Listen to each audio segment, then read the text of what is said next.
yegsil ak jàmm ci cabinet Tawfekh TV bu dee gan nga ci chaîne bi da ngay bës fii ñuy wax abonné nga activer cloche de notification bii moo lay may lu cabinet Tawfekh TV dugal rekk nga jot ci boo bëggee jokkoo ak sunu service commercial wooteel ci 33 888 80 22 mbaa 75 101 86 84 cabinet Tawfekh TV seen yëf la gaañi bokk leen ko waay ak cabinet Tawfekh TV sa Tawfekh fii la ne. Merci beaucoup. Effectivement, cette année, ce 7 mars 2026, nous venons de célébrer la deuxième édition de la conférence religieuse annuelle de la Fédération des groupements féminins de la commune de Latmingué, dirigée par Madame Ami Ndaw Tall, par ailleurs première adjointe au maire de Latmingué et qui travaille en parfait tandem avec sa sœur, une femme qui incarne le leadership féminin, Madame Hadibouli Diabon, de son nom Diatou Diabon. Alors cette deuxième édition a eu comme thème l'usage malveillant des réseaux sociaux, causes, conséquences et solutions. Donc un sujet d'actualité. Pour le commun des observateurs, ils pouvaient penser que c'est un thème lié à la modernité, lié au vécu des Sénégalais et pas forcément à la religion. Je parle du commun des observateurs. Et ce serait une erreur. Pourquoi? Parce que on parle d'un usage malveillant. On ne dit pas, on ne parle pas des autres pays. On parle de notre pays, qui est un pays avec un taux extrêmement important de musulmans. L'éducation musulmane, vous le savez, maîtrisée et appliquée, devait même suffire pour être un frein pour éviter à nous musulmans cet usage malveillant. Mais pourtant, on en parle dans ce pays. Donc ça veut dire que quelque chose ne cloche plus, quelque chose ne marche pas, et qu'on devrait arriver à remettre les choses à l'endroit, parce que c'est comme si les choses sont à l'envers. Aujourd'hui, Cheikh Mohamedoul Mahi Aliou Cissé, imam, par ailleurs porte-parole de Medina Baye, avait accepté de nous faire l'honneur de faire cette communication. Hier, au dernier moment, pour des questions de planification d'un vol pour la Umrah, on lui a notifié son départ imminent. Et c'est hier seulement, donc la veille de la conférence, qu'il nous a expliqué ça en le regrettant et en nous envoyant, on va dire, sa famille. Aussi bien son fils, Cheikh Baye Bassirou Cissé, et son épouse. Cheikh Baye a présenté de manière très pédagogique le thème en revenant sur des illustrations. Les causes, il a montré que c'est pour chercher à satisfaire cette soif de partage d'informations, de communication, que le monde moderne a fait recours ou a créé le numérique, a créé les réseaux sociaux. Il a donné beaucoup d'exemples pour dire que c'est pour satisfaire un besoin. Parce que la personne n'existe que dans la communauté. On parle d'une personne que dans une communauté. Même l'islam nous enseigne l'intérêt d'être en communauté. wa'tasimu bihablillahi jami'an wa la tafarraqu. Il dit restez comme des objets liés et ne vous séparez point. Donc, ça montre l'importance de l'unité. Il dit à Jama'atu Rahma, il dit la communauté, c'est source, on va dire, de bienséance ou de bonheur, ou même, on va dire même de bienfait. Donc, c'est des recommandations divines et des enseignements du prophète Mohammed sallallahu alayhi wa sallam. Donc, ça veut dire que quand on est en communauté, on a besoin de partager. Mais les populations sont telles que, et la modernisation, la globalisation du monde est telle qu'on ne peut plus être à nos mêmes endroits pour échanger. On a besoin d'échanger partout où nous sommes. Donc, il a montré, ça c'est pour résumer, que c'est pour satisfaire cette soif de communication qu'on a assisté au développement des réseaux sociaux. Quelles conséquences? Des comportements souvent répréhensibles, des comportements déviants, des comportements regrettables. Alors que l'usage de ces réseaux sociaux pouvait être fait, certains d'ailleurs le font, avec une dominante positive, c'est-à-dire utilisé à des fins utiles. Éviter les dérapages, alors que maintenant, comme je le disais tout à l'heure dans mon propos pendant la conférence, on a la course au vu. La course, ce que j'appelle la course au vu, c'est pas pour publier ou pour communiquer positivement. C'est pour communiquer sur des questions déviantes, des questions très mondaines, des questions très peu utiles à la société, des questions qui ne font que distraire la communauté. En général, ce sont ces phénomènes qui sont les plus suivis, malheureusement. Alors qu'on peut apprendre, on peut se former, on peut s'enrichir en information et en connaissances en utilisant ces réseaux sociaux. Quelle solution? Il l'a dit, il a évoqué beaucoup d'aspects, beaucoup de questions, mais ma compréhension, c'est que j'allais le résumer à un retour à nos valeurs. D'abord, nos valeurs, j'allais dire traditionnelles. Avant même la religion, nous sommes un peuple de refus. Nous sommes un peuple de valeurs sociales. Mais on a une crise de ces valeurs. Et ça a contribué à la situation que nous sommes en train de décrire. Parce que ceux qui le font sont dans des ménages, sont dans des familles. Si c'est les jeunes, ils ont des pères et des mamans. Si c'est les plus âgés, ils ont des guides religieux et j'en passe. Bref, il ne manque pas de référence. Donc, ça veut dire qu'il faut qu'on fasse un retour à nos valeurs cardinales. Les valeurs cardinales de notre société. Laquelle société? C'est la société sénégalaise. Parce que ça nous empêcherait de nous faire emporter, de nous faire avoir, de nous faire influencer négativement par les réseaux sociaux. Ça, c'est un aspect. Un autre aspect, c'est qu'on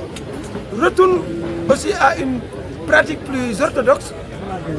plus respectueuse des enseignements de notre religion. Parce que si, en dehors de ces valeurs qui sont intrinsèques à notre société, on est musulman, on s'inspire davantage, on tend, je sais qu'on y arrivera peut-être difficilement, mais on tend vers la perfection en évitant les comportements déviants, regrettables, répréhensibles, interdits, et en nous orientant de plus en plus vers des comportements de meilleure qualité, plus valeureux. On pourrait également réduire très significatif, pour ne pas dire annihiler, les effets néfastes de ces réseaux sociaux. Donc quelque part, voilà les solutions. Parce que, et moi j'ai insisté beaucoup sur les femmes. Car les femmes c'est les épouses et c'est les mamans. Dans l'éducation familiale des plus petits, en général c'est les femmes qui jouent le plus grand rôle. Parce qu'elles sont plus présentes en famille et en général les enfants sont plus attachés au moment. Avec l'homme, c'est juste l'autorité parentale, mais en réalité, l'éducation, ce sont les femmes. Et justement, cette conférence a été organisée par les femmes. Donc je les ai également interpellés pour qu'elles se rappellent davantage de leur rôle et qu'elles travaillent à davantage l'assumer. Parce qu'elles nous aideraient alors à régler le problème que nous posons actuellement. Vous avez également annoncé une enveloppe financière de 10 millions. Oui, tout à fait. Parce que cette conférence, annuellement, je dis, elle est organisée par des actrices de développement. Ces actrices de développement, c'est les groupements de femmes. Un acteur de développement, son intérêt, c'est l'action, comme on dit. Ce qui le préoccupe, c'est l'action. C'est l'action utile, l'action économiquement utile. Donc l'année dernière, je l'avais dit, comme c'est une conférence religieuse, on peut commencer par un accompagnement qui a trait à la religion. On sait que le pèlerinage à la Mecque, c'est un des piliers, le 5e pilier de l'islam. La Umrah, ou le petit pèlerinage, est très recommandé également. Donc on a commencé par ça avec 9 billets que nous avons portés à 10. Et Dieu a fait bien les choses. On rend grâce. Les intéressés ou les bénéficiaires ont été déjà à la Mecque et sont déjà rentrés. Cette année, on a dit que l'accompagnement ira vers le financement. On sait que pour l'autonomisation des femmes, ce n'est pas des idées qui manquent maintenant. Ce n'est pas des projets qui manquent. Elles sont dans l'agriculture, elles sont dans la transformation agroalimentaire et j'en passe. Elles sont dans le petit commerce. Bref, donc on a dit, là où le bas blesse pour les femmes, c'est l'accès au financement. Donc on a dit que cette année, on va alors mettre cet accompagnement dans le cadre du financement de leurs activités. Donc on leur a octroyé une enveloppe de 10 millions de francs CFA pour financer leurs activités à travers, je pense, les calebasses. Elles se sont organisées en groupe, je pense autour de 9 groupes dans, dans notre commune, avec des calebasses, avec des systèmes d'appui mutuel, des systèmes de solidarité entre elles. Donc cette enveloppe servira à financer leurs activités économiques, soit directement ou déposée dans une banque pour lever des montants plus élevés.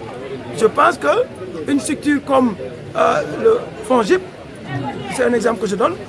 doit être prête, cette structure, à accompagner les femmes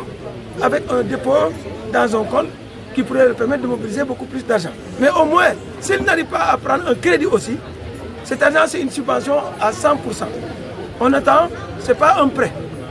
On leur offre ça, ça leur permettra d'investir et de peut-être d'avoir un retour sur investissement puisque ce n'est pas un prêt. Donc voilà ce qui nous a poussé à leur faire cet appui. wax nga dëgg kon tey dañu fi ñëw daje fii ci Latmingué tey le samedi 7 mars 2026 ci ñaareelu édition bu conférence religieuse annuelle maanaam conférence bu jëm ci wàllu diine bu ñuy def at mu nekk ñu door ko daaw ren ñu tollanti ko am yéene di ko def at mu nekk loolu ñoom soxna yi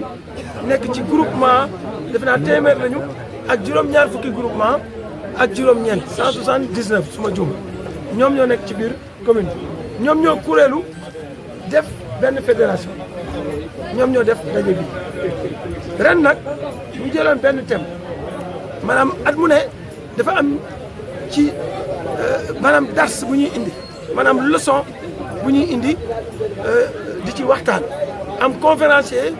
bu ñu indi mu waxtaanee leen ca yee leen ca fàttali leen ca ba déwén ak jàmm ren nag ñu jëloon conférencier suñu kilifa gu mag waxuma gox bi waaye Sénégal yëpp xam ko muy Cheikh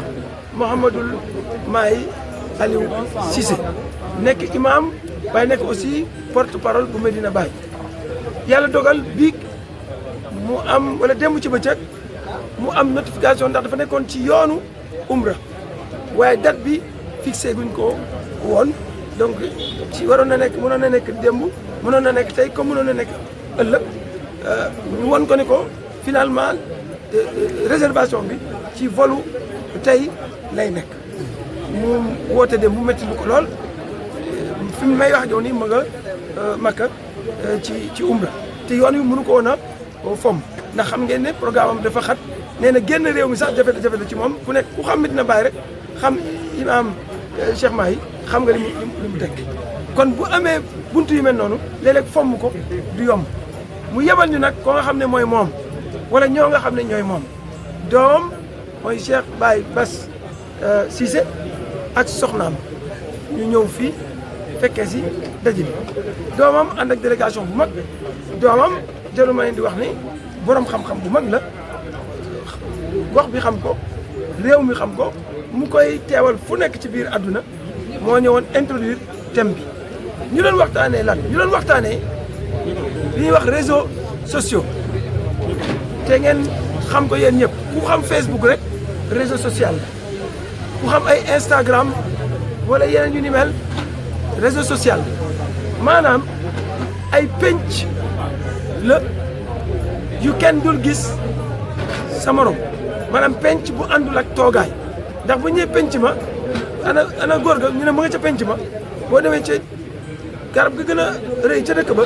da nga koy fekk ca ron dart ja moom mag ñi ñëpp ñuy waxtaan ñu ne foofa mooy penc ma réseau social nag penc la waaye penc bu virtuel la maanaam penc bu kenn dul gis sama ñu ne penc yooyu dañ cey seetlu ne jëfandiku bi dafa bëri lu ci safaanu lu ci baaxul ñu ne lan moo ko waral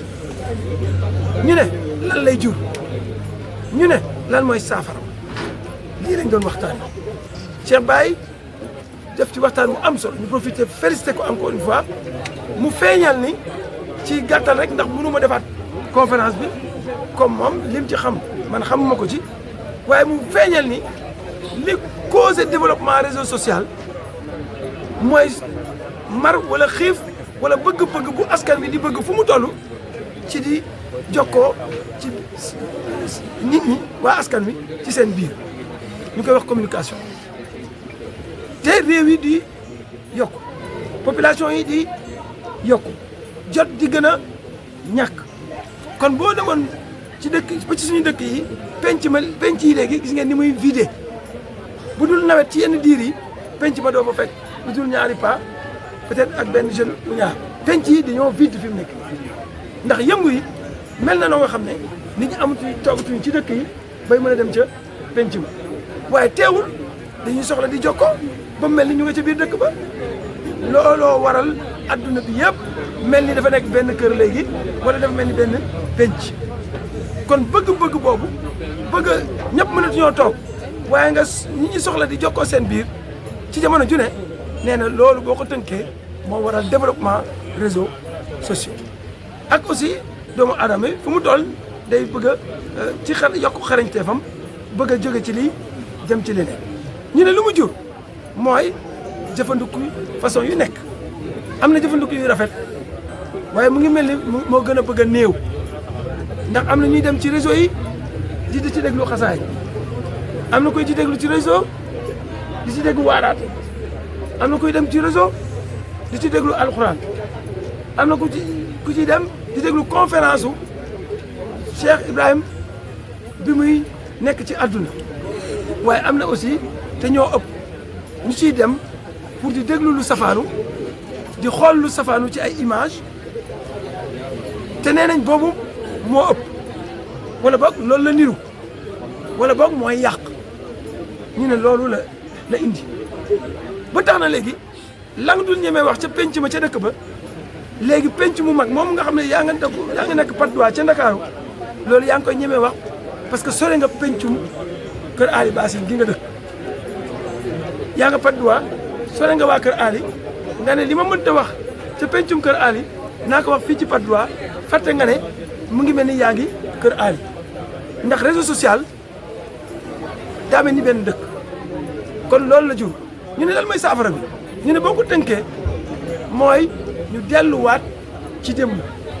ci njàngale suñuy mag ñi d'abord ci wàllu valeur balaa nga ñëw sax ci diine da nga ñëw ci valeur ndax suñu mag ñi ku nekk xam nga ni Sénégal bari na gox yoo nga xam ne li may faral di wax ñun ñu ëpp ci ñun ay tuubeen lañu kon am nan lu ñu xamoon avant diine di ñëw waaye société yu égalitaire lañu amoon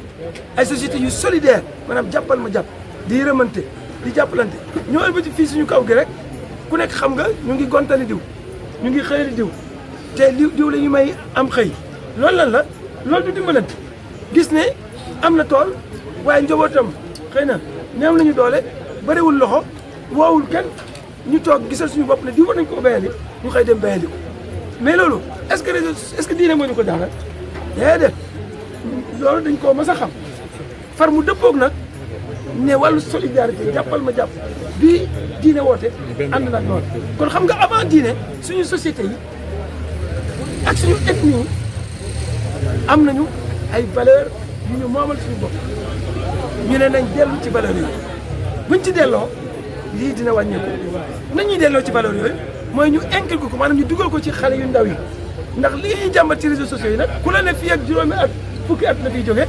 mu ngi lay nax kat ci génération yi ñëw la mën a soppi ko waaye du génération yi nga xam ne ils sont majeurs et vaccinés kon nag nañu ci la interpellé soxna yi teewoon fii ndax soxna yi ñooy yar ñooy ndey waaye ñooy soxna yi nag nee nañ ci gën a jouer seen rôle pour valeur yooyu ñu gën koo xamal ndaw ñi ñu fexe ba mu gën a feeñ ci seen jëfandiku ak seen wax ak seen doxalin ñu ne ak ban ñu ne diine ñu gën a fexe diine ji ñu wax ne moom lañ nekk muy islam ñu fexe ay njàngaleem tu sallallahu alayhi wa sallam ñu gën koo xeeñtu loolu dina tax ba yenn jëfandiku yu ñaaw yi duñu ko def fañ dëkk duñu ko def ci réseaux sociaux kon daal ci gàttal loolu mooy li nga xam ne mooy li fi génnoon ci waxtaan woowu ñu jàpp ne nag wax nga dëgg ñu ne loolu mën nañ ko yóbbu incha allah ba déwén ma doon wax nag ni groupement yi ñi ko sos dafa am lu leen boole li leen boole mooy jàppal ma jàpp maanaam ànd di yëngu pour koom pour ñoom ak seen njaboot loolu moo waral groupement yi taxaw ba yegg ci téeméer ak juróom-ñaar fukk ak juróom-ñeent ñu ne at mu ne dañuy am thème bu ñuy waxtaan waaye it ñu seet comme kuréel la te ñu ngi yëngu te ñun ñii di wax ak yéen commune bi suqaliku rek moo ñu fi tax a dikk di yëngu ñu ne kon daaw comme daaw moo commencé woon te ci wàllu diine la ñu ne ku nekk xam nga ne diine wàccoog ñeenti ponk yi xam nga juróomi ponk yi farata la te ñu ne aj Makka dafa bokk ci ponk yi daaw ñu ne kon ñu ngi koy door di ko dooree affaire diine ñu ne kon nañ ko dooree ay billet Makka ak ay billet umra fukki nit dem nañ ci yàlla dogal na dem nañ ci jàmm ñëw nañ ci jàmm ren nag ñu ne leen kon fànn bi ñuy dem nañ dem ci fànn lu jëm ci wàllu autonomisation économique des femmes te autonomisation économique boobu des femmes maanaam ñu moom seen bopp ci wàllu koom-koom liy jafe-jafe bi mooy financement maanaam am nañu xarañ ci transformation xarañ ci mbéy xarañ ci teinture xarañ ci def saaboog ak yu ni mel maanaam daal xarañ ci yëngu ci lu leen jox dara waaye jafe-jafe bu ñuy am ñoom soxna yi mooy xaalis bu ñu ko liggéey ñu ne kon nañ leen defal kon financement 3F yi ñu faral di wax ñoom formalisation financement kon financement dafa bokk ci problème bi te ñun formalisation defe naa ñoom ñëpp néew nañu ci amul récépissé ñu taxaw ñoom ñëpp fexe nañ ba ñoom ñu am ay récépissé formation ñu ngi ci def yu bari waaye financement bi mooy problème bi ñu ne kon 10 millions yooyu nañ ko jël jox ko fédération bi comme ay pàcc la ci biir commune bi defe naa juróom-ñeenti gox lañ ko def di def seen i calebasse di teg ak yooyu ñu jox ko kuréel yooyu jigéen ñi yëngu ci am ci dara te fekk dara waru leen ci ndax nekkul lépp moo xam dañ leen koy séddale noonu moo xam dañ koy yóbbu ci ab banque mu lebal leen fukki yoon li ñu teg ndax am na banque yu koy def comme FONGIP am na banque yoo nga xam ne bu ñu motalee sart yi bu ñu joxee 10 millions dinañ leen lebal 100 000 donc bu leen ci gën a rek ñu def ko mais ñun liñ ci jublu daal mooy ñu mën seen bopp ci wàllu yëngu te mu bañ leen a dëkk dara ndax lépp it léeg-léeg man xam naa ne ci bëri na ay bor yu ma fay man mii di wax ci banque yi ndax dañ leen a taxaw bëri na ay bor yu ma fay loolu nag mën naa ñàkk bu dee am nga financement boo nga xam ne leboo boo ca góorgóorloo tuuti mën nga dem ba moom sa bopp te doo leb kon daal autonomisation boobu moo waral ñu defal leen appui. jërëjëf. merci yaa ngi jëf yaa ngi. yegsi ak jàmm ci cabinet Tawfekh TV bu dee gan nga ci chaîne bi da ngay bës fii ñuy wax abonné nga activer cloche de notification bii moo lay may lu cabinet Tawfekh TV dugal rekk nga jot ci boo bëggee jokkoo ak sunu service commercial wooteel ci 33 888 80 22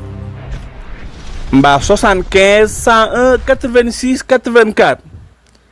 cabinet Tawfekh TV seen yëf la gaañi bokk leen ko waay